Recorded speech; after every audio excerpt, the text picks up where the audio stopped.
Əziz izləyicilər, sizləri salamlayıram və ki Allah Taala'nın bizə daş üzərində göstərdiyi bir möcüzəni, arxamızdakı qayalıq Xıdırzində piridir. Buna 5 barmaq piri də deyirlər, Xıdırzində dağı da deyirlər.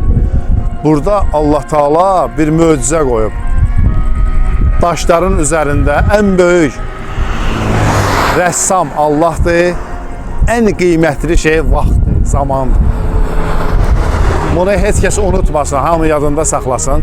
Bu arxamızda görsənən qayalıqda iki şəxsiyyətin heykəlin mənə göstərir, bir ağsaqqal göstərir. Mən yenə də deyirəm, heç vaxt özümdən heç bir şey uydurmuram, heç bir şey danışmıram. Mən eşitdiyim şeyləri danışıram. Məndə irad tuta bilərlər. Yəni bu, mən incimirəm də. Kimin nə fikri var yazar.